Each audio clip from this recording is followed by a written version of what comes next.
All right. Let's hope that this goes. I had to pivot real quick, unfortunately.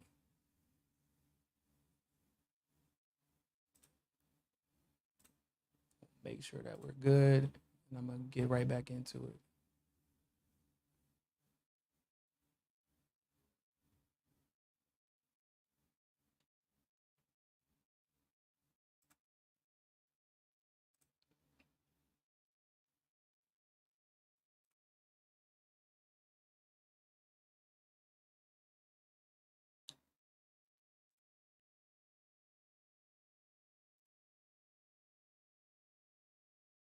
I think we're good on YouTube.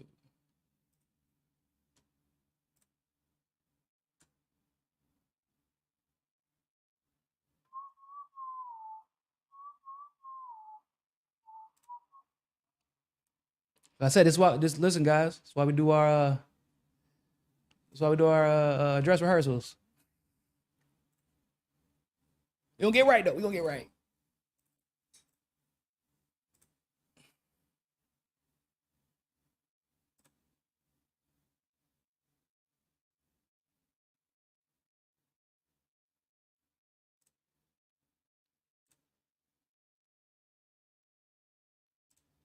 Oh, let me make sure that y'all can actually see me.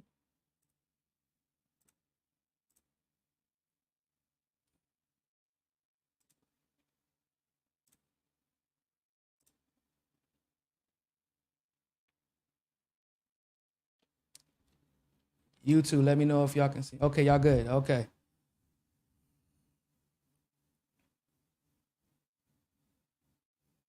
We'll let my audience know that we're back.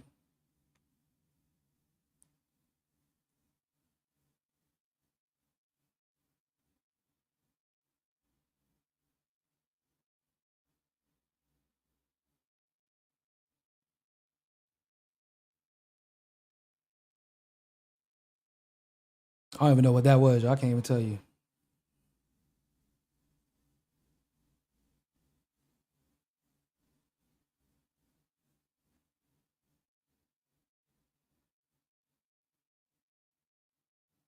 Low baby Jesus.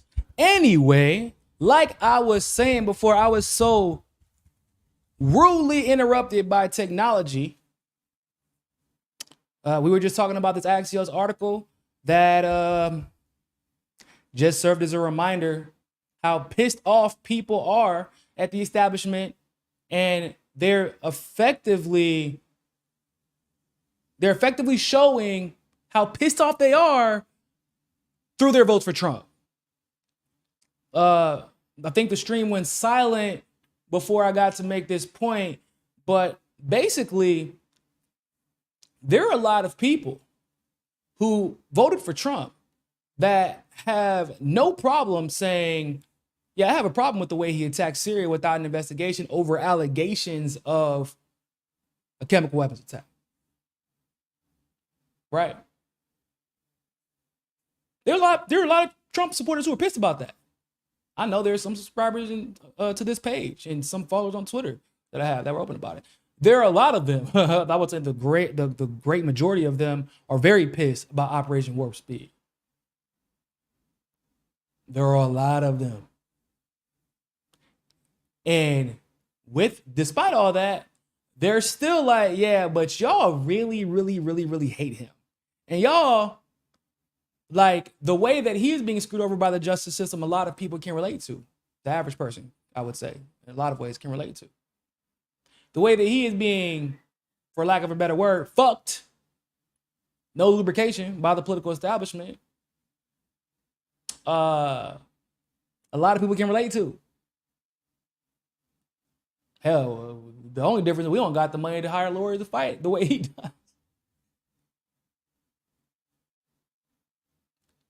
It is not necessarily Trump winning 98 out of 99 counties in Iowa is not necessarily emblematic of just unwavering support for Donald Trump. That is not what it is.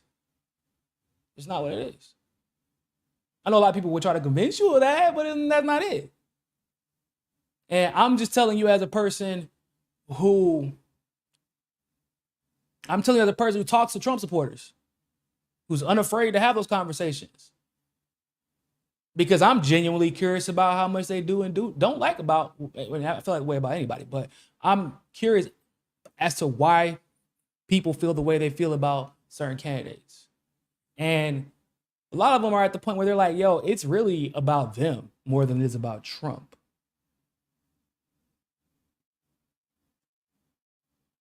Hey, Fred, thank you. I did catch that yesterday. I tried to reconcile it. It sounded like I did reconcile it, and then my sound just said fuck you all together. So here we are. But but I appreciate you. But it's more so about the establishment for a lot of people than it is about Donald Trump himself. And that's just fact. 98 out of 99 counties, people, come on, dog. That is insanity. 31 minutes. That's all it took. 31. You do the math. That type of just bliss, I mean, that's just I ain't never seen nothing like that before. Well, it's actually the quickest, I think it's the quickest victory in Iowa caucus history. Iowa caucus is supposed to go down to the wire. Y'all remember how it went with Hillary Clinton and Bernie, with Bernie and Buttigieg and Biden, and like that shit went down to the wire, people. Here we are. Now, what's funny about this is the way that the media reacted to Trump winning, which once again is probably, ironically, part of the reason why so many people voted for him, which they don't understand. Of course they don't understand. Why would they? Let me put this up for you guys.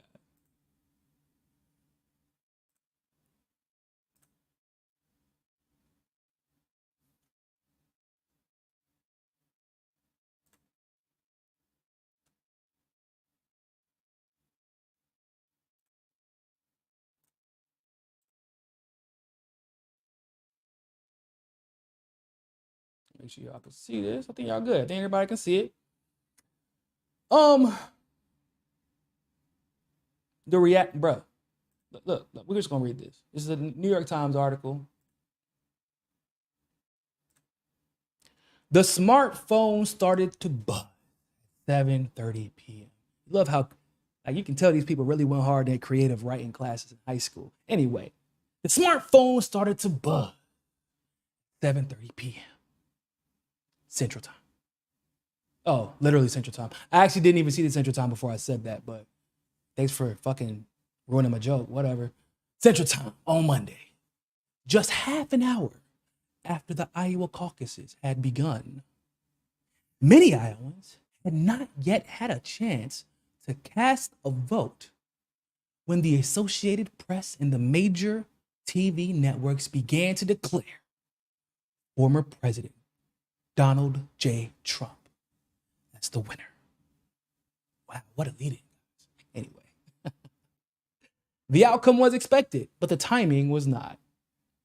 The early call confused some Iowans, infuriated Mr. Trump's rivals, and prompted a fresh round of hand-wringing about the news media's role in calling elections. Are you kidding me? Representative Chip Roy, a key ally of Ron DeSantis, told reporters in West Des Moines. They haven't even started voting yet and heard all the speeches, and AP calls it. Dan Pfeiffer, a former senior advisor to Barack Obama, called the early projection a self-defeating move at a time of massive distrust. In fact, the AP, in addition to the major TV outlets, followed a long-standing policy when to project a winner. While news outlets typically refrain from announcing a projection until after the polls have closed, Iowa caucuses are not typical. Voters must present by 7 p.m. when the caucus doors close, and the AP considers this moment the equivalent of a poll closing. In 2020, the AP projected Mr. Trump as the winner in 25 minutes. Now, to be fair with that particular, that's not really. I mean, he was basically running unopposed in 2020. He was already president. So I feel like we should probably an important part. But what I find interesting about the complaints from media, from the establishment, from other establishment candidates, from Obama's advisor of all people, y'all, I don't know if y'all noticed, but once upon a time, I, Niko House, was a Bernie supporter. And once upon a time, I was also a Tulsi supporter. But I tell you what I absolutely was. I was anti-Hillary and anti-Joe Biden. So I have certain memories burned into my noggin. I have certain memorias que está quemando a minha cabeça. It's this right there. And one of the memories that I have so vividly is literally every single time a race would start,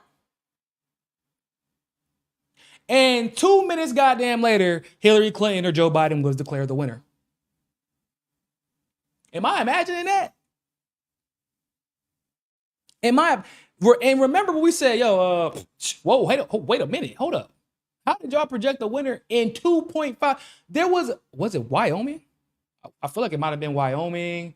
It was somewhere up there, Wyoming, Wisconsin, one of those three states, where the polls open and literally Biden was declared the winner the moment that the polls opened. Darren reminding us that AP would call for HRC and remember California 2016. I absolutely remember California 2016. I remember 2016, 2020, pick one. There were states that Bernie, so they called it for Joe Biden, and there were states that Bernie ended up winning after they had called it for Joe Biden. There were a lot of states like that, actually. Ultimately, Bernie conceded at the convention, but there were states where literally there was a check mark. And of course, we know the reason that a lot of people have a legitimate complaint about doing that particular thing, even, for example, after because they're like, oh, traditionally news outlets reserve that right to call the race until after the polls are closed. We know goddamn well that is not. Y'all remember South Carolina? Y'all remember I remember South Carolina 2020. Polls open, Joe Biden winner. Hold on, what? How? What the fuck? How'd it happen? People were still waiting in line. And what was even crazier was people were being given not obviously mail-in ballot. What's the absentee ballots? They were being given absentee ballots. Go ahead, go home and fill these out. They'll be counted. Oh, yeah, right. All right. That's what was happening. I remember. Do you remember? But this type of rhetoric, this type of spectacle that they're making is exactly why people are voting for Trump, and they still do not realize it. Still don't realize it. Y'all have to understand, once again, they're like, oh, Trump won in 25 minutes. Yeah, Trump won in 25 minutes when he wasn't going against anybody. They were saying that DeSantis was a legitimate threat to Trump at one point. They were saying that, nobody was saying that about Nikki Haley. Only Democrats really were saying that Nikki Haley was a potential threat to Trump. So, yeah, the Lincoln Project type of folks.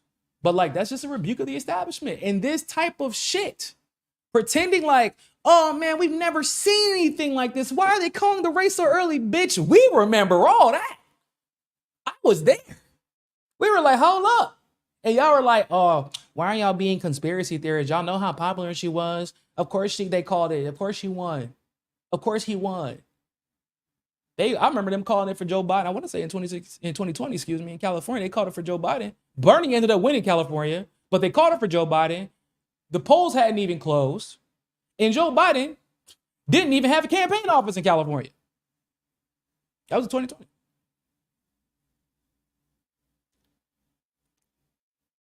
That's facts.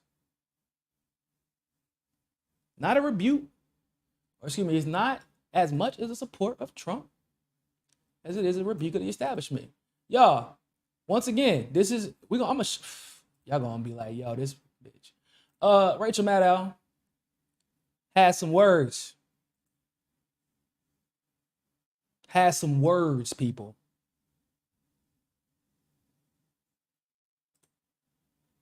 That would make you be like, what?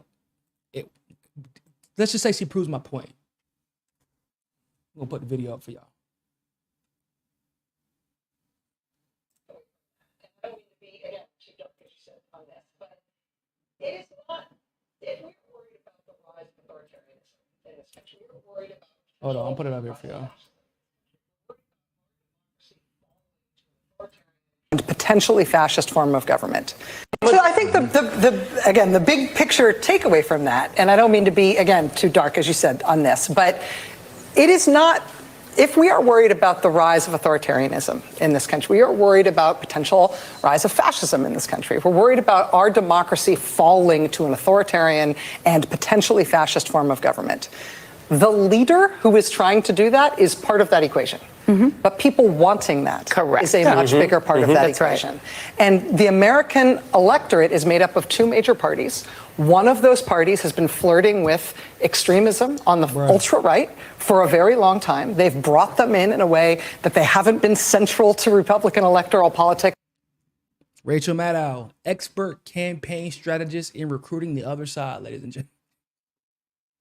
Holy shit. All right. Ever before, and I know because I've been studying this, but once I've been studying this, guys. I've been studying. Holy shit. You have radicalized one major party so that those are the preferences of the people who adhere to your party, the leader's interchangeable. Hold on, what? Yo, that doesn't even make any sense, I don't think. She just said hold on, let's go back to that again. Been central to Republican electoral politics ever before, and I know because I've been studying this, but once you have radicalized one major party so that those are the preferences of the people who adhere to your party, the leader's interchangeable. And yes, Trump... Once you have radicalized one major party, that is the preferences of the party, and therefore the leaders are interchangeable. Who the fuck is you? Who is you? You're... Ism is sometimes what we call it. MAGA movement is probably a better way to do it. But there is an authoritarian movement inside Republican politics that isn't being bamboozled by Trump. They are pushing Trump to get more and more extreme, because the more extreme things he says, the more they adhere to him. And that doesn't even, bruh, hold up. So did they choose? I'm confused. Are they the reason Trump is saying the things that he said? Are they the ones who are radicalized by Trump? Or are they the ones who, like, because y'all, listen, I know it's late for me. I'm a little tired. But is anybody else confused by the way that went? She's like, yeah, whoever you is, this omnipresent you, radicalized an entire party, which we're going to get into in a second. And therefore, the leader is interchangeable, but we're going to call all those people Trump or MAGA. So it doesn't matter if they're Trump or whoever, because she said the leader's interchangeable, but they're still Trump or MAGA. Trumpers or MAGA, whatever she said. And then she says, and the more Trump says, the more they get more radicalized, even though it doesn't matter what Trump says, because they're already radicalized and they're the ones who are pushing Trump, the same more extremist stuff. This is the shit, y'all. This is the shit I be talking about. What the fuck was that? But not only did it not make any sense, people, did she just demonize an entire side of the country? You know what that is? That is an attempt, in my humble opinion, in my estimation, that's an attempt to delegitimize the very legitimate concerns people have about the Democratic establishment, about the establishment in general, about the deep state, about the state of the economy now versus how they felt the state of the economy was under Trump, right? Inflation. You can go to the stock market. I'm not a fan of the stock market metric or GDP metric, but you can even look at that. I'm gonna keep it a band. Not just in the States, but you can actually feel there's a palpable difference between the economies before Biden and the economies after Biden. And that is for people, a lot of people, because that was when they experienced some success, that economy is directly attributed to Trump being in power versus when he is not in power. That's just a natural conclusion that people draw. Whether or not he was responsible for the economy is irrelevant. I'm just telling you the feeling of the like, it is delegitimate. You're saying that Trump is only finding success because of the radicalization of a specific demographic of the country. Bro, that is insane. Also, yo, if I was Joe Biden, I'd be like, yo, hey, shut the fuck up, Rachel. What the fuck is you doing? What are you doing? We're trying to win an election. You already know all the Arabs done left. Half the black people done left. They really ain't having it this time. All the young people don't like me. They seen the videos on TikTok. They finally got to TikTok. All the videos of everything Biden did during the election finally got to TikTok. And now they realize, oh shit, we really should have never voted for this motherfucker. And now Rachel Maddow is demonizing a sect of the electorate because of the party they belong to and the person that they voted for. And now she's gone from blaming Trump for it to saying that all of those people are responsible for anything that is deemed as being extreme that comes out of Trump's mouth. Bro, that is fucking insane. Also, let's be clear about something. Oh, there is an authoritarian wing of the country, and the majority of them do not belong to the Republican Party, if I'm being quite honest with you.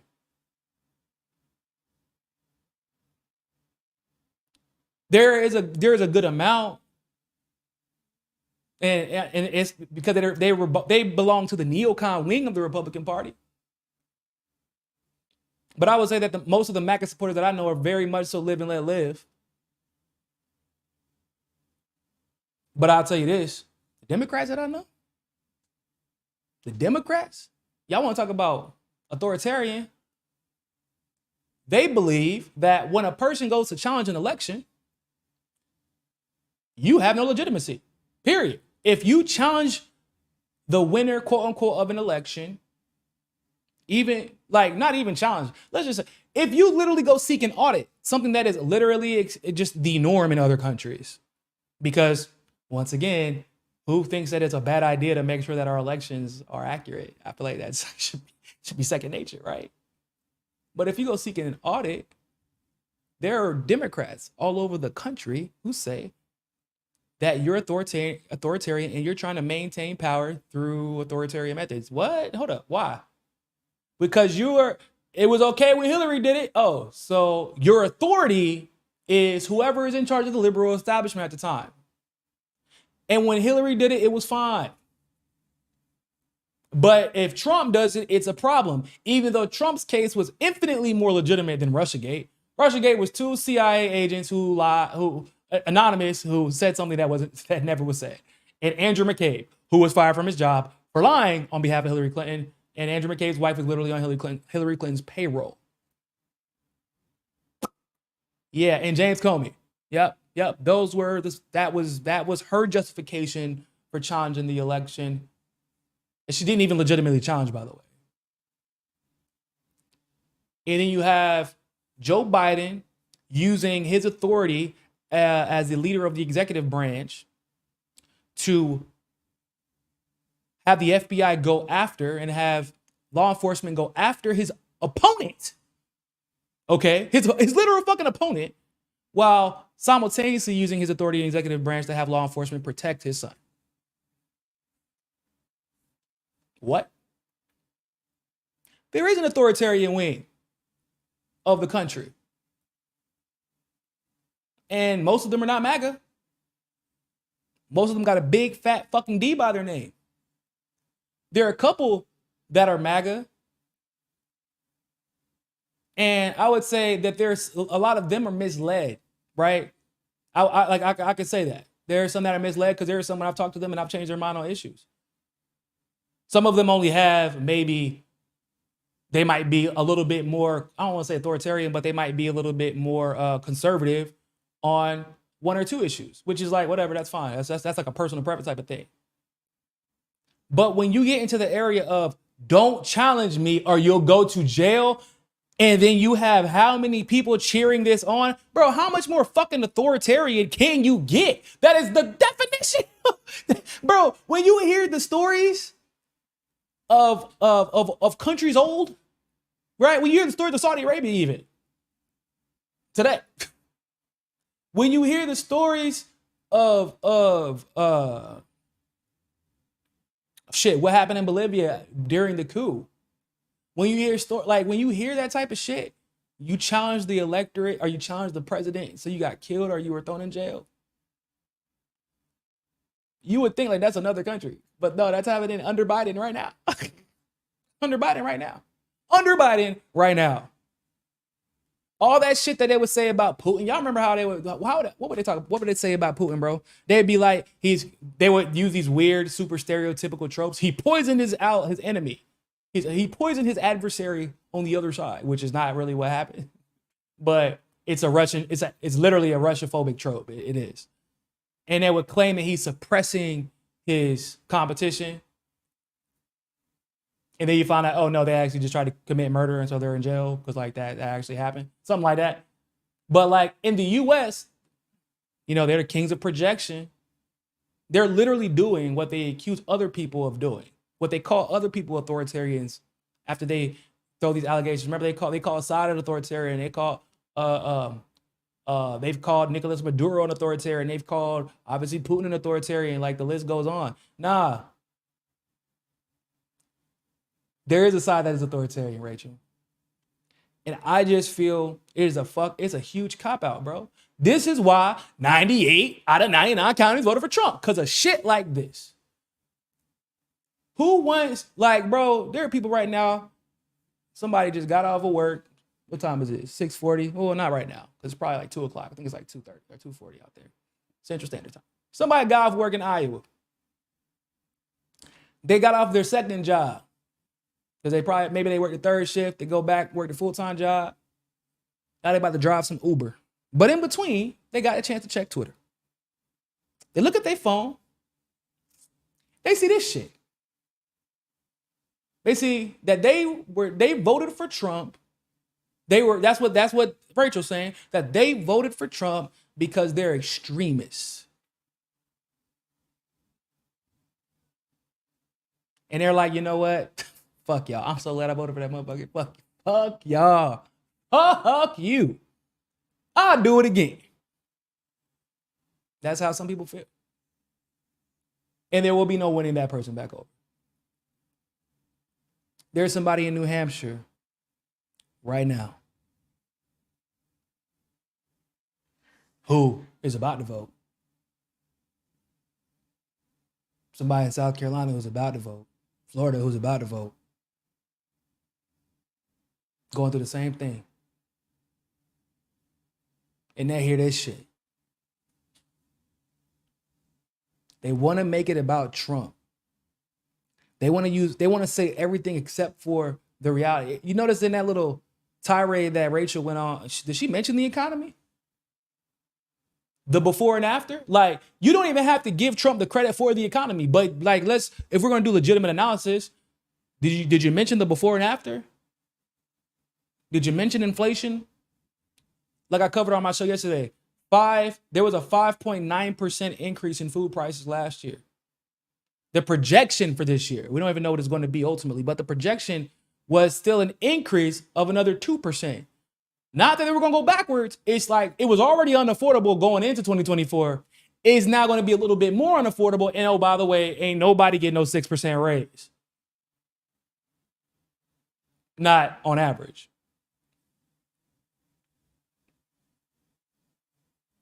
And if you did, that shit just went to your grocery budget, so it doesn't even matter. Now you're, I guess, barely above water again. Congratulations. People can't afford houses, bro. Have you seen the price of cars, the interest rate that they're giving people? The price of car insurance, which is insane. The interest rates of credit cards, loans, etc. I mean, the list goes on. She didn't mention any of that.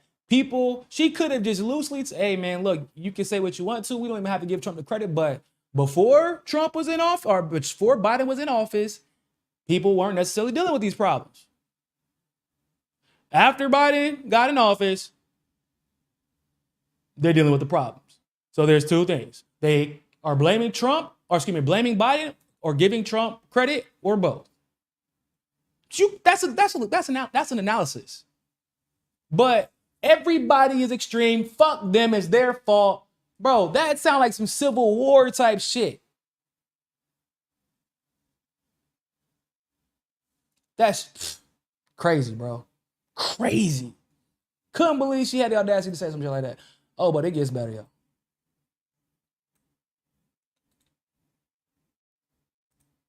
It gets better.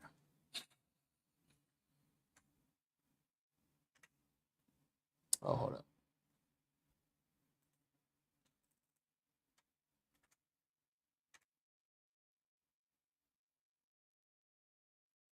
Rachel Maddow was on one.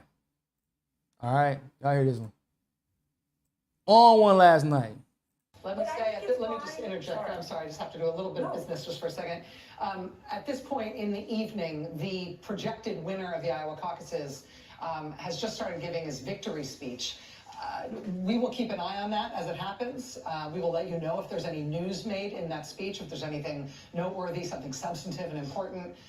The reason I'm saying this is, of course, there is a reason that we and other news organizations have generally stopped giving an unfiltered live platform to remarks by former President Trump. It is not out of spite. It is not a decision that we relish. It is a decision that we regularly revisit.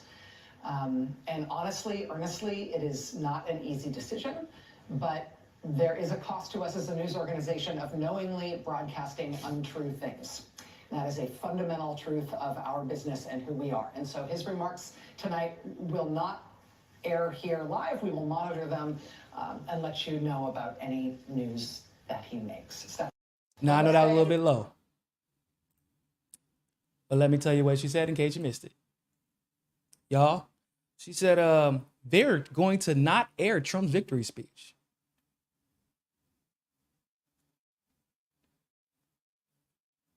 Yeah. Former president, once again, doesn't matter if you like him. That's not what we're talking about right now. He's a former president. It's the double standard. That's what we're going to address right now. He's the former president. He won the Iowa caucus in historic and dominant fashion. And the reason that Rachel Maddow is saying that MSN, she said outlets, she's specifically referring to MSNBC and CNN. Oh, yeah, so it's about to be good. She said that the reason that they are not going to air his speech is because the president lies and they don't want to give him a microphone, an unfiltered microphone, to lie in front of people on their network. And she said they're not doing it out of spite. But that's that. Pause for dramatic effect. MSNBC and CNN are not in the business of airing lies on their network.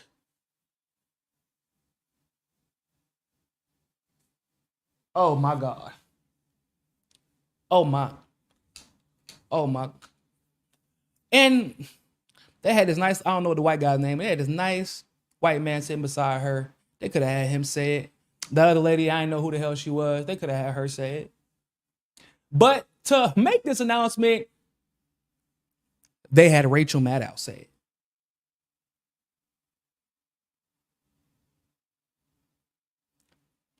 You mean the bitch who spent the prime of her career lying to the American public about Russiagate? Lying to the American public for 3 years and a little bit more. The walls are closing in. They almost got him. They almost got him. This is gonna be the week. Nah, my bad. This is gonna be the week. Nah, my bad. This week. This is gonna be the. Nah, actually, just kidding. Nope. Didn't happen. The lady who literally had her ratings totally reliant on pushing the Russiagate lie. And don't tell me she didn't know it was a lie, bro. The evidence was there. She just, Rachel Maddow isn't a journalist, so she didn't even bother to look at the evidence because she was more concerned about ratings and what her puppet masters tell her to do. That is the woman of all people who are saying, listen, guys, we're just not in the business of giving a platform to liars. Y'all not just in the business of giving a platform to liars. Y'all are in the business of paying people millions of dollars to lie. I just want to be clear about that. Oh, but then it's also CNN. Right? It's CNN too. CNN, the same CNN, and MSNBC, by the way, but the same CNN who uncritically posted the 55 or 45 or 58 or however many decapitated baby head story that they just were pushing unapologetically. That CNN, the same CNN that also pushed Russiagate. That CNN.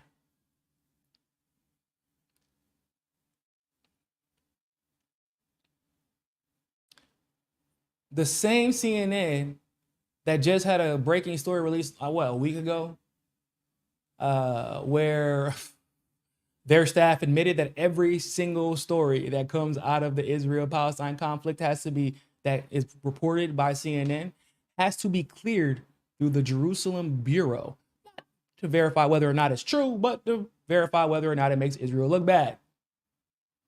That CNN. Okay. Speaking of Israel and Palestine, y'all had no problem posting the loser speech, Ron DeSantis and Nikki Haley. And Nikki Haley, this woman don't know how to talk without lying. Like literally does not know how to talk without lying out of her goddamn face. It's the same Nikki Haley that'll look at you dead in the camera once a day, guarantee, and say, and let's be clear, there would be no Hamas without Iran. No, bitch. There would be no Hamas without Israel. Israel is actually responsible for creating Hamas. Literally. This is indisputable. And she keeps trying to give credit to Iran. I'm sure Iran would love credit. But that isn't their baby. That is Netanyahu's baby, actually. It's like just on the very, very long list of lies. Nikki, have y'all ever seen an interview where Nikki Haley wasn't lying?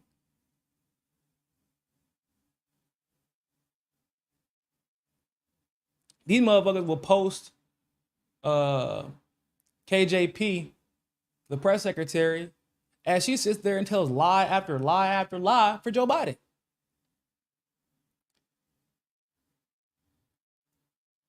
That's just fact. And that's not surprising. Because I want to be clear about something. I'm not saying that they shouldn't air them. I'm saying, bro, they're politicians. They are all they do is lie. This is a well-accepted fact about the world.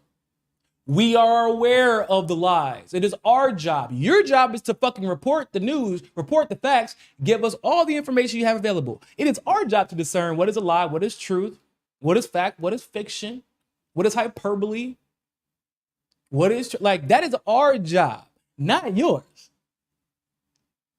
Hey, y'all do remember this is not 5 minutes ago, if y'all missed that part of the segment. This is the same woman that literally looked at us and said, what? I'm just worried that there's a rise of authoritarianism on one side of the political spectrum, in one of the major parties. Authoritarianism. Meanwhile, two of the biggest networks in the world unilaterally, with their authority, decided we're not going to show the victory speech for the former president of the United States and the, I would say, presumptive Republican nominee.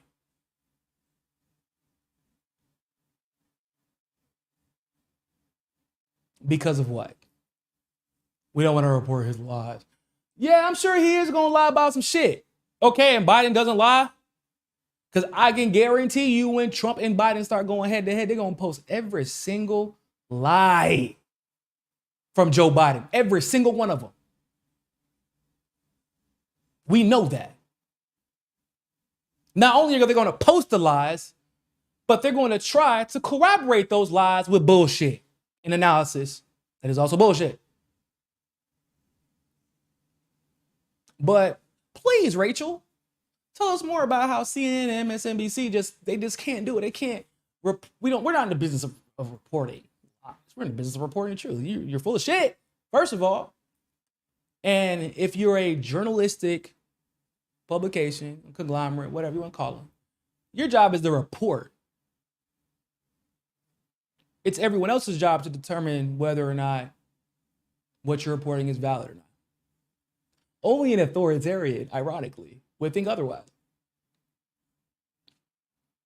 Eric House, thank you so much for the super chat.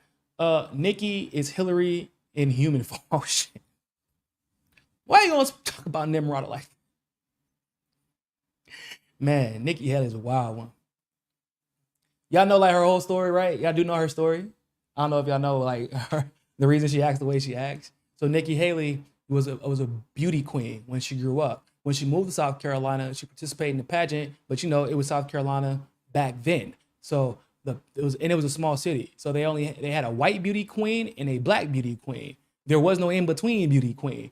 Obviously, Nimrata fell in between. So even though I think she won the pageant, but like she couldn't win the pageant because she actually wasn't black or white. So she chose a side and has leaned into it ever since. She went from Nimrata Nikki. I can't remember her last name, but I think it's Punjabi if I'm not mistaken. From India. But Nimrata went to Nikki, just like that. Bro, that's why I gotta go to therapy, man. Or else you end up like Batman. You go through some trauma and you're like, man, I could use my billions of dollars to give these poor people jobs so crime in the city's cleaned up. But instead, I'll use my billions of dollars to invest in military equipment and beat the shit out of poor people. Actually, I think I'll do that instead. And throw them in an insane asylum that is actually just meant to torture them and make them live out horrible lives for the rest of their lives. But bro, you could have just went to therapy. You could have. That's Nimrata. That's Nimrata Nikki right there. Rondawa. That's her last name. Appreciate you, DC. Good luck.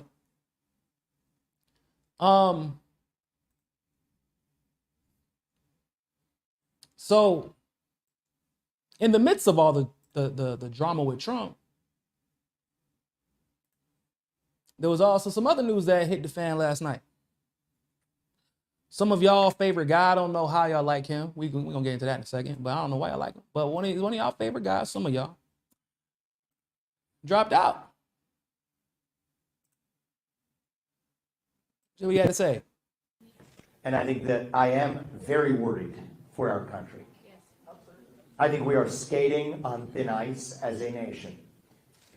We have done everything in our part to make, and done, every one of us in this room has done our part to save this country. And I am so proud of every one of you who have lifted us up, but we're a campaign founded on the truth. And so that's why we made that decision today. And I'm also making the decision that this has to be an America First candidate in that White House. As I've said since the beginning, there are two America First candidates in this race. And earlier tonight, I called Donald Trump to tell him that I congratulate him on his victory, and now going forward, he will have my full endorsement for the presidency. And I think we're going to do the right thing for this country. And so I'm going to ask you to follow me in taking our America First movement to the next level. And I think that I am. That's right, y'all. Vivek has decided to drop out and endorse Donald Trump. And let me be the first to say, duh, I don't know what y'all thought. Y'all thought he was running to win? Y'all, please. I know we be having some disagreements in the comment section, but please tell me y'all weren't in that camp of people who thought that Vivek Ramaswamy was actually trying to win. Please don't tell me y'all was in that camp. Please. I know my subscribers are better than that. I know it, because there ain't no fucking way. Y'all, let me pull up this damn tweet for y'all. I'm gonna show y'all my tweet. I'm gonna let y'all know why it's ridiculous, everything. So Vivek came into this race with his company worth a little bit over $3 a share. Left the race with its company worth quadruple that. He sold $33 million worth of shares twice, making him roughly $60 million richer than he was last year before he started the race. And he still hasn't produced a successful product. I'm talking about his company. Yeah, if y'all don't know that his whole wealth has been brought into question since the beginning of this race because he defrauded investors by buying a pharmaceutical or a bioresearch company, convincing people that he was going to produce a successful product, actually pretended as if he had successful trials, and it turned out that none of that was true. But he ran off on the plug. Used car salesmen all over the United States are frantically taking notes from this masterclass in scamming.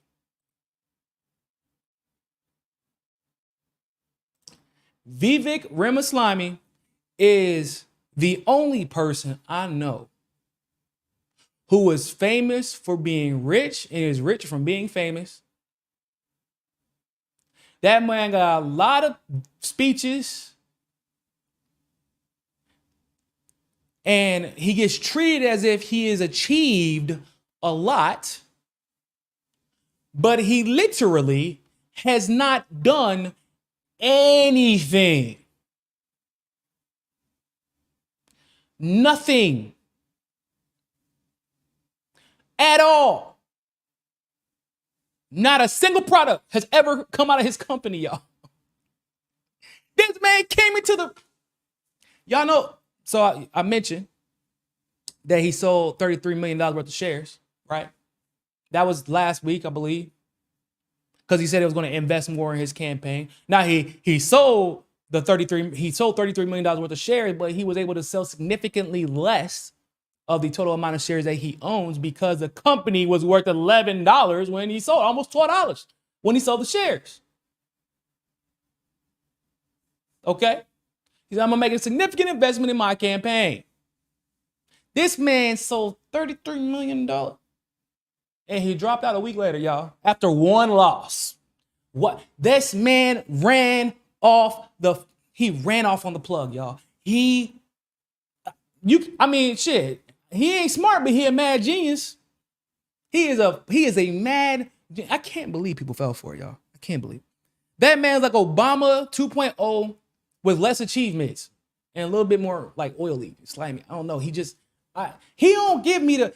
It's like I said on the show yesterday. Obama pisses me off because he's so fucking charismatic that he makes me forget that I hate him with all my heart and soul.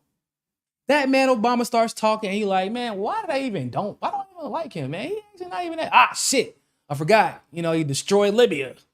He rained bombs on the whole world. He's a fucking liar. Go down the list. There's a whole list of reasons to not like Obama. But the moment he starts talking, you like, damn, well, man, he ain't even that bad. No, that's not how I felt about Vivek. I felt like, ew, why is he trying so hard? The moment he opened his mouth, I was like, why is he trying so hard to be Obama? Why is he trying so hard to be impressive? Because there's a difference between being charismatic and trying to impress people. People, what they always say, he says all the right things. And that's hard to do in 2023 or 2024. That's difficult. Go to fucking Twitter. Go to Twitter. Go to Twitter. Go to Instagram. Go to TikTok. Go to YouTube. Do a little aggregate in Chat GPT. Use some AI. Put all that shit together and let him write a speech. I mean, it's not hard to know what people want to hear in 2024. Vivek was chronically on Twitter and knew exactly what to say, and more importantly, what to say in front of whoever you need to say it in front of. Because y'all do know that Vivek also had a really bad habit of talking out of both sides of his neck. Saying one thing in front of one group, saying another thing in front of another group. For example, Just like yesterday when we covered the story about Vivek literally trying to manipulate a little old lady who was a Trump supporter into voting for Vivek. Literally said, you want to save Trump? You want to save America? You vote for me. I'm the only one that can save. Bro, he said that. Ain't gonna turn. And I even said yesterday, I said, y'all think he would say some shit like that in front of a crowd? I literally said that during the stream yesterday. I said, nah, in front of a crowd, he gonna be MAGA, America first, Trump's my guy, would never challenge him. And what happened the next day? Yep, Trump's my guy, America first, I would never challenge him. Keep behind. Bro, you was just trying to steal his voters using slimy methodology the day before. Vivek don't believe in shit but Vivek.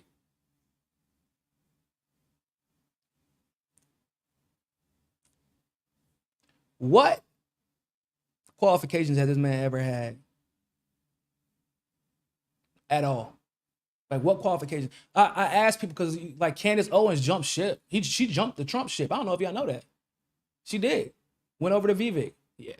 My homeboy Jack was on Twitter said a lot of people deleting some anti-Trump tweets this morning.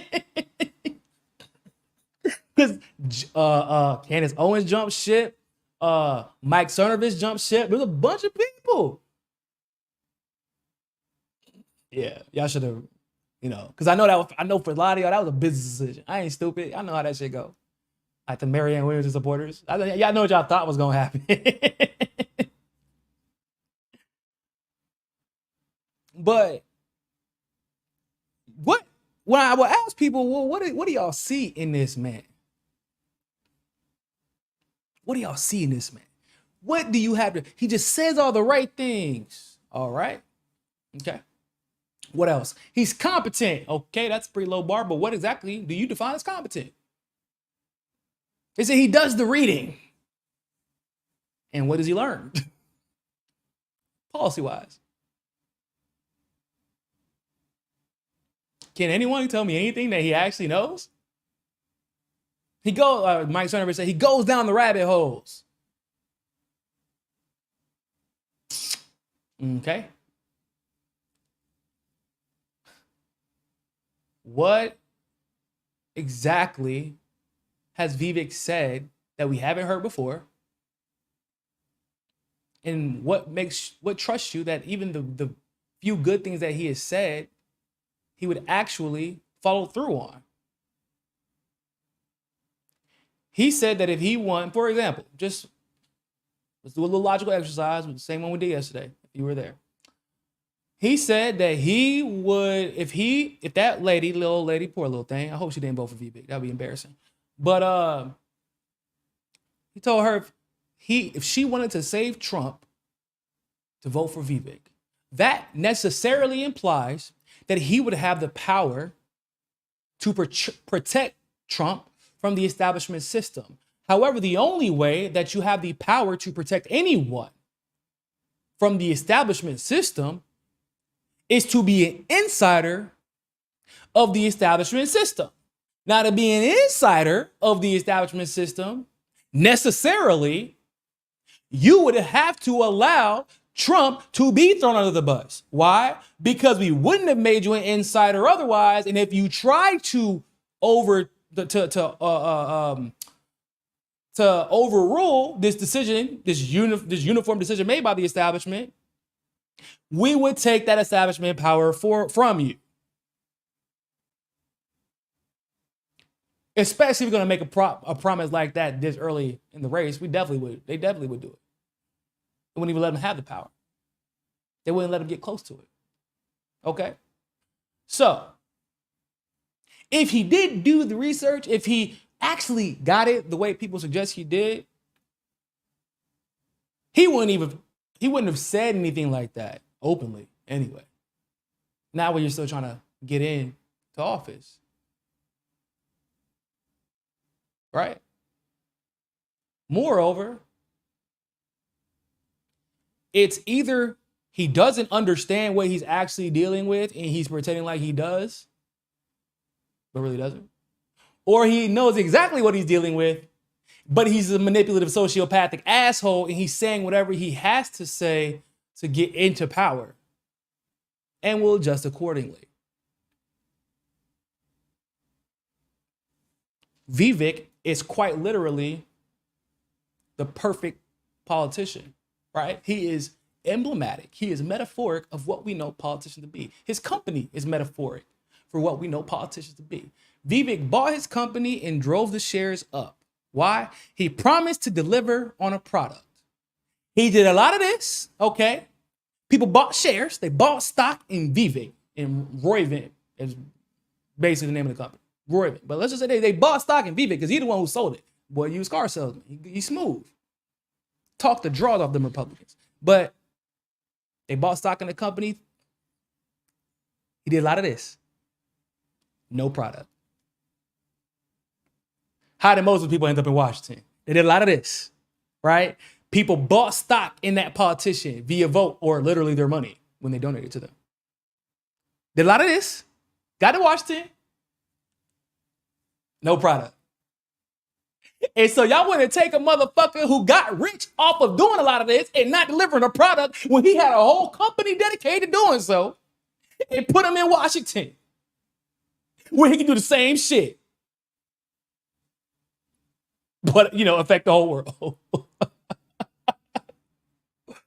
What? Come on, bro. Come on, man. I was very open-minded about Vivek, bro. I really was. Like at the beginning, I was very, because he was, like I said, he was saying a bunch of stuff. Like, but I'm also not naive. It's very, very, very easy to say a bunch of stuff that we want to hear. We all know what's fucking pissing off Americans. This isn't news to anybody. Like, for example, protect the border. I feel like it's not a controversial statement. It's just, but because, so you have leftists like myself, when I say protect the border, I mean, like, yeah, we need to protect the border because people are being trafficked. That's a real thing in and out of America. But protect the border to me also means stop fucking waging wars, physical or economic, in countries that you don't want people to escape from and cross our border to avoid those conflicts. And obviously you have the conservatives where they think there's a whole fucking invasion and like, but either way, protect the border might be one thing that we agree with, even though we see the arguments differently. It's not a controversial statement. The arguments you make for why you need to protect the border might be controversial, but that's like a duh. You could say that and most people would agree with you. The media shouldn't be censoring. Yeah, we all know. We know.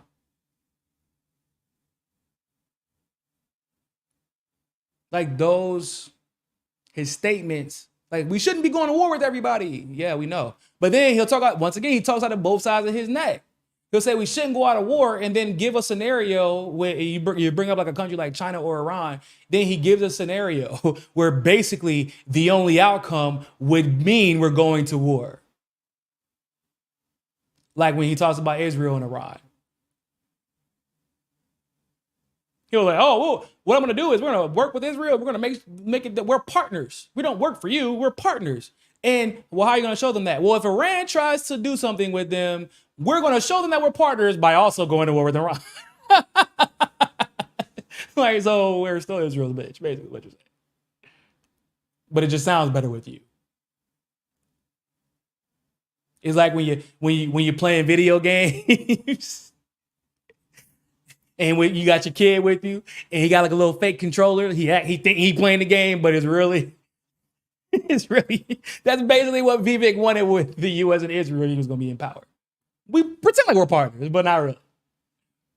That's what he does. And to be quite honest with you, I don't think he's gunning for a VP pick, but I also think that he probably knows Trump isn't going to pick him. He probably isn't going to pick him. He don't trust him, I don't think. If he picks him, I would be kind of disappointed, honestly. I'm like, damn, bro, you still haven't learned your lessons? You still picking people who would stab you in the back the moment they would get the opportunity? That's what it would show me. That was his biggest flaw, his biggest weakness when he was in power the first time. Because don't make no mistake about it, Vivek was stabbed Trump in the back.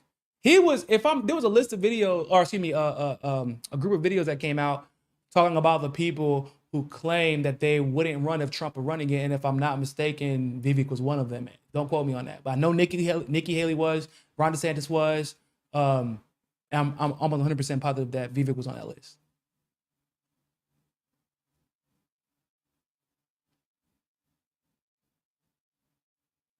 But there's also the other possible reality.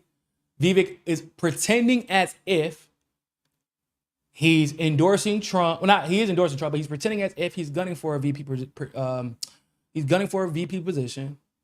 He's going to always know how to speak as if he is gunning for it. He's going to present himself as if it is a foregone conclusion that he is the VP pick. And his stocks in the pharmaceutical industry, of course, will continue to rise. And right as Trump announces his VP pick, which he'll know in advance because he's endorsed Trump, he's going to be talking to Trump, and he'll know what the decision is before any of us do.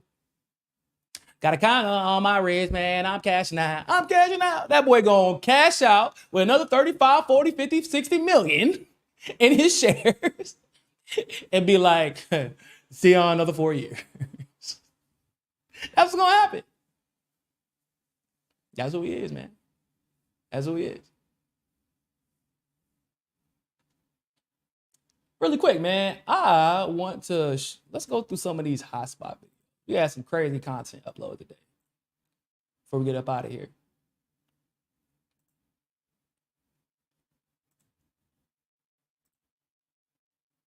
Oh, man, y'all want to watch this real quick? Let's watch this. Point I put to you, or every question. It is tragic and appalling that South Africa has decided to play advocate for the devil and serve as the legal arm of Hamas. I'm going to pause you there, if I may, Mr. Levy, because almost every point I put to you or every question I ask you, you respond with an answer that is not relevant to the question. Well, let me answer directly then. The Please. lawyer there who is serving as the legal representative of Hamas, accusing Israel of genocide, is presenting a topsy-turvy reality in which Hamas does not exist, it hasn't taken hostages, Israel decided one bright morning to start bombing Gaza. On October 7th, we suffered an act of genocide. I want y'all to know how hilarious this is, because if you flip the words Israel, Hamas, at least where he said it's like saying Israel hasn't had Palestinian hostages, Israel hasn't been bombing Gaza, and we are the one who started this on October. Yeah, like that's actually it's a reverse argument. Y'all acting like this all started on October 7th. We keep telling y'all, no, this ain't what happened. But we suffered an act of genocide when Hamas invaded our country and burned. Bro, they invaded y'all's country. Y'all do know that whole situation actually happened in Gaza, in Palestinian territory that got taken over by Israel. But hey, whatever. Beheaded, tortured, mutilated, raped, and abducted as many people as it could. Literally a lie. All of those things are lies, but as brutally as it could. And in response, we have launched a defensive campaign with very clear objectives: to destroy the Hamas regime so that it cannot hurt our people again, and to bring back the hostages who are still trapped in the terror dungeons. Those goals are very clear. In the terror dungeons, boy, these tall tales, bro, Paul Bunyan with the tall tales. These fucking stories get more and more extravagant. Every day the tales get taller. They're at Wilt Chamberlain levels. They're trying to go for Yao Ming. They're almost there. Like, now they're terror dungeons. That's crazy, because it seems like y'all know exactly what the terror dungeons are, considering y'all just killed 2 of your own Israeli citizens. Whatever. That's a different conversation. Of international law. I want to, and that is disputed. I want to ask you about these comments made by Israeli politicians since October the 7th, and hopefully we can bring up the quotes. Here we are. This is your president. It's an entire nation out there that's responsible. He's referring to Gazans. Have a look at this. The next one. She's so good. We are now actually rolling out the Gaza Nakba. Nakba, as people know, is a term for catastrophe. Now, I just want to remind y'all that this whole conversation was him pretending as if the accusations of genocide are absolutely ridiculous. And she's like, all right, I'm not about to deal with your ass. So these are literally the quotes from your politicians who are in charge. after the 1948 war, a war used by Palestinians about ethnic cleansing. And we all have one common goal, erasing the Gaza Strip from the face of the earth. Can you see why some people believe that you absolutely don't want Palestinians any longer in Gaza? We think we have been very clear, both in word and in deed. We think we have been very clear. We think we have been. How, sir, have you been very clear? Explain this to me, please. Because from the words that we just saw on the screen, the quotes, the literal quotes from your people, you have been very clear. But let's hear what he got to say. Those words. Well, Mr. Venturi does not make decisions on security matters in Israel. We think we've been very clear both in... This man quoted he quoted 1 out of 3. What about the president? Does the president of Israel, President Herzog, does he make decisions when it comes to the security of Israel? I think he probably has a little bit of a say. Word and in deed that the people of Gaza are not our enemy. Our enemy is the Hamas regime, and that is why we have gone further than any army in the history of the world to try to get civilians out of harm's way. Now, we just have the former... I'm going to bring you back to the words of those politicians, if I may. We're now actually rolling out the Gaza Nakba. Nakba, the Palestinian term for ethnic cleansing. Those are the words of a government minister in your government. Talk about a little bit of historical context, what the Palestinians refer to as the Nakba. I'm just asking you about those words. No, so I want to talk about that word Nakba. When the Palestinians use the word Nakba, they are referring to the consequences of the decision in 1948 to try to scuttle the creation of a Jewish state. Under the UN General Assembly resolution, they declared war in 1948. That war of annihilation did not go their way, and there were consequences as a result. And how is that relevant to what your government minister has said now? Because what he is saying is we want to get rid of these people. Did he just prove her? Just say everything that he said was true, which it wasn't. But let's just say everything that he said was true. He's like, that's referring to a term from 1949 where Palestinians wanted to destroy all of Israel. Well, then your government just said they wanted to do the same thing. So wouldn't that mean that they do support genocide? You fucking dumbass. Holy shit. Man, they got their best and brightest out there defending Israel right now. No, we do not want to get rid of these people. We have been very clear in word and in deed as a government, and as the Prime Minister and the Defense Minister have said, that we urge civilians to get to safety in the safe zone. We've been urging them to go to... That doesn't exist. They're urging people to go to a safe zone that doesn't exist. They told them to go south and they were literally bombing them down south. Al-Mawasi zone has been rendered unsafe because Hamas has decided to shoot rockets out of it. Hamas decided to shoot rockets out of it, and the United Nations has said absolutely nothing about rockets being fired. People near the Rafah crossing. And it is absolutely tragic that Hamas continues to double down on its human shield strategy. Hamas is doubling down on the human shield. I want to address this real quick. Real quick, everybody.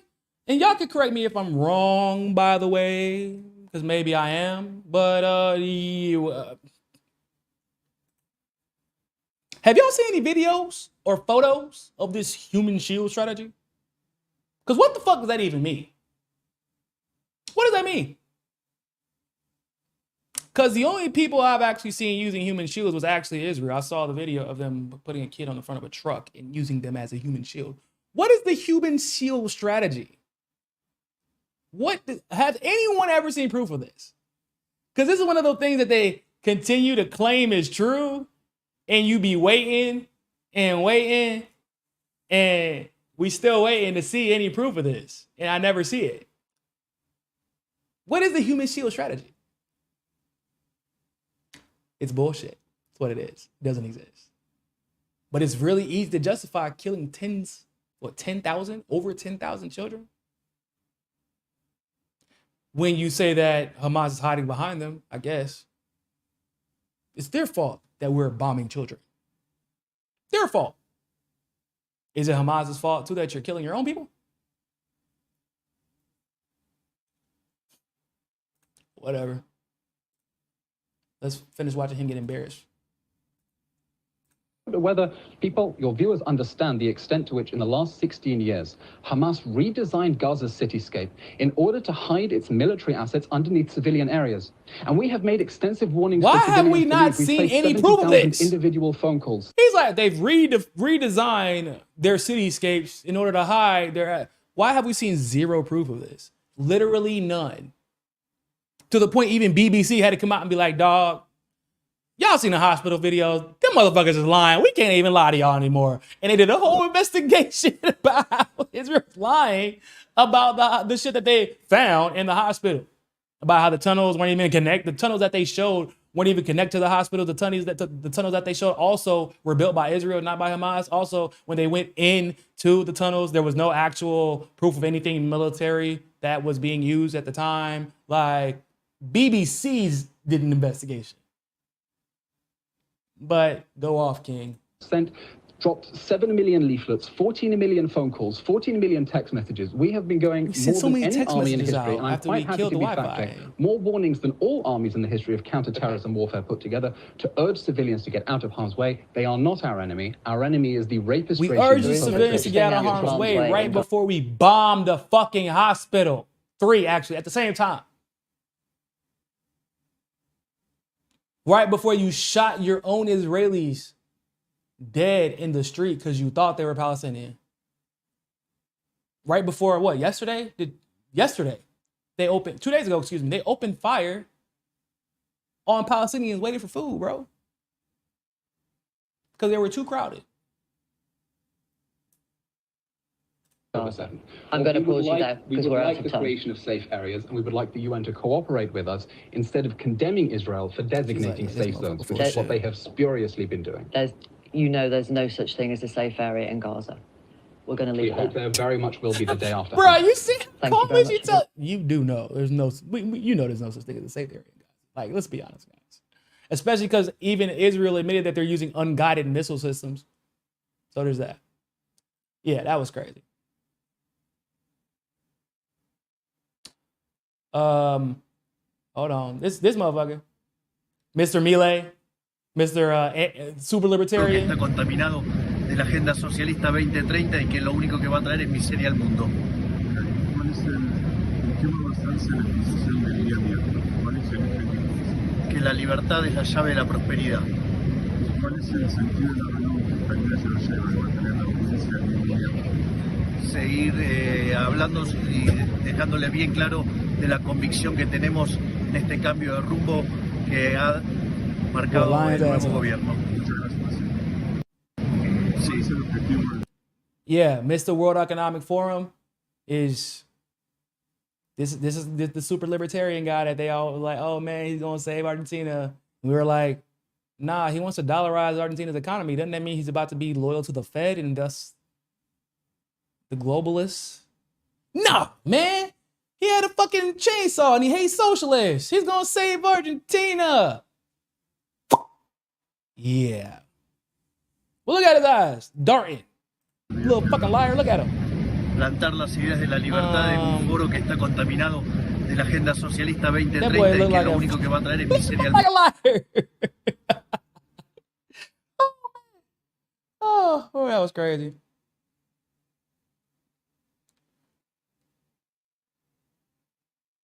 Oh, this one's funny. Hi, Africa! Hi, Africa! You say hi, MTV Israel? Hi, Africa! Hi, Africa! Can you say hi? He said, nope. I'm not falling for it. You're not going to destroy my brand. I follow TikTok. I see the train. Hi, Africa. Y'all ain't about to, his train about to get me. Woo. And this is actually a photo. Etai Fursky and Yossi Sharabi, they died because of our own IDF strikes. More proof. This is an Israeli reporter that admitted that Israel is responsible for the death of its own hostages. This is one of them. There's another man too. That's more of them. And y'all remember, what did Israeli hostages who came home said after they released? That they were more terrified that they would be killed by Israel's indiscriminate bombing than they were that they would be killed by their captives. They said that. Everybody's like, they're just saying that because they still have family members that are captive. Well, I think that their logic was proven. This shit, Palestinian man was killed by Israel during a raid in Dura, Hebron. Although the man was not killed after initially being shot, he eventually succumbed to his wounds after Israeli forces prevented medical teams from intervening to save his life. Y'all know where Hebron is? It's not near Gaza. It's West Bank. Is this how you fight Hamas? How is this preventing someone from saving that man's life? Is that somehow Israel defending itself?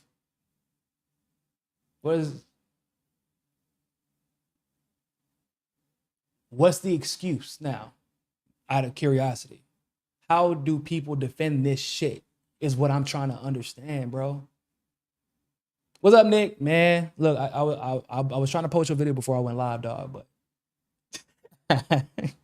I guess you were live. I'm pretty sure you were live already anyway. But yeah, like how do people defend this, bro?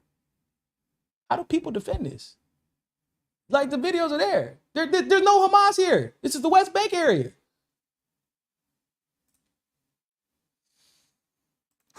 Y'all don't even get me started. Oh, this is Israel breaking into a safe to steal money from a Palestinian household. Just a bunch of thugs. Thugs with U.S. funding. That's it, basically. It's crazy, bro. I don't know how people can justify this shit. We're looking at this shit happen in real time, and like, I do see some minds changing. So like, that's a great thing. But like, I can't really stress enough. This was happening before October 7th. I need y'all to understand that. I need y'all to, this type of shit didn't start on October 8th or 9th or 10th or January 2024. They were already bulldozing homes. Hey, Mastermind Hour, I appreciate your point. He said they're the most morally bankrupt army in the world. No, they're not an army. They're a terrorist organization. They bomb from a distance because they're scared to fight up close. When they do fight up close, they get their asses handed to them. So they bomb from a distance even more. They can't win a war. They can't even win a battle without the U.S. money funding them in the dark and in the open, and without the U.S. Special Forces helping them.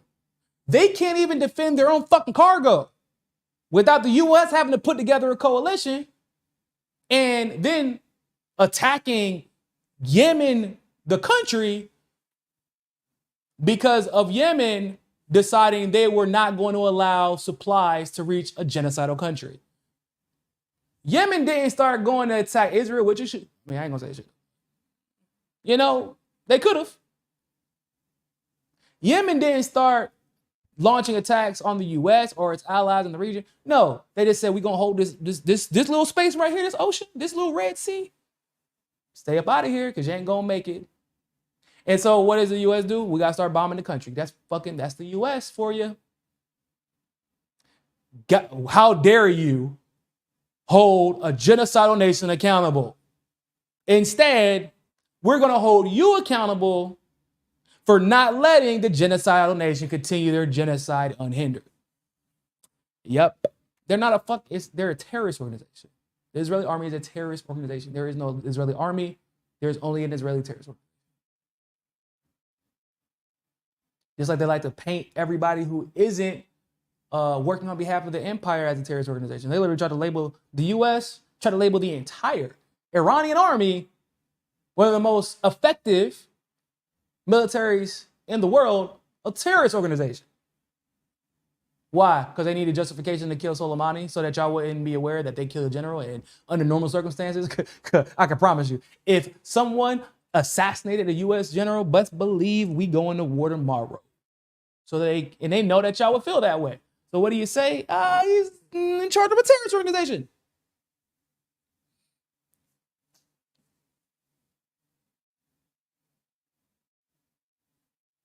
That's what happens. But this started before October 7th. They were stealing, they were destroying houses, they were cutting off water, that were cutting off food supplies. They have a phrase for what they do in Gaza and the West Bank. They call it mowing the lawn. It's an Israeli term or a Hebrew term. They call it mowing the lawn. I can't remember the exact word for it.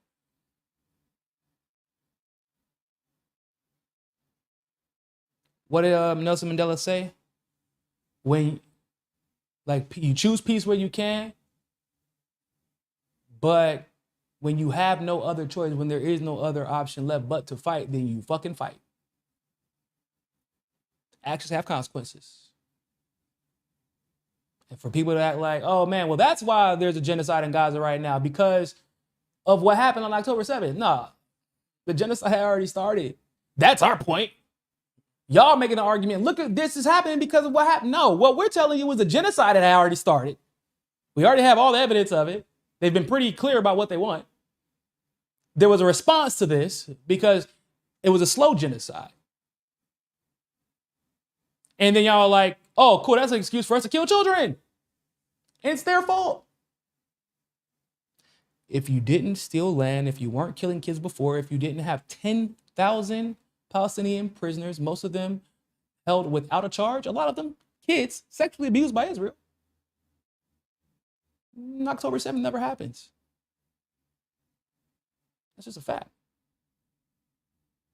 So, appreciate y'all. Thanks for stopping by. Make sure y'all like this video. Make sure y'all share this video. Hope we're gonna, like I said, we're gonna try to do another dress rehearsal tomorrow. Maybe we're gonna get right this time. Who knows? We tried. We were close though. We were close. Before our sound messed up. But thank y'all so much for tuning into this live stream episode of For the People podcast. Share, like, follow us on Telegram. The link is in the description. You can support the show by obviously super chats, but also you can support the show by becoming a Patreon subscriber. You can subscribe to us on Rockfin as well. We'll be bringing back Rockfin exclusive live streams within the next couple of weeks after I get back from Egypt, which that's a whole different conversation. Excited about that. I'll talk to you more about that later. You can also donate through Bitcoin, Ethereum. I have those addresses down there too. Follow me on Twitter at Real Niko House. Follow me on Instagram at Real Niko House. Follow us on Hotspot at Hotspot on Twitter and at Hotspot on all of the platforms. Am I forgetting something? Oh, no, I said subscribe on Telegram, right? For breaking news, the way you can know when we popping up on YouTube, Rockfin, and oh yeah, Rumble. Follow us there too. Other than that, ladies and gentlemen, thank you all so much for tuning into this live stream 7 For the People podcast. And always remember, more than anything else, find your balance. Peace.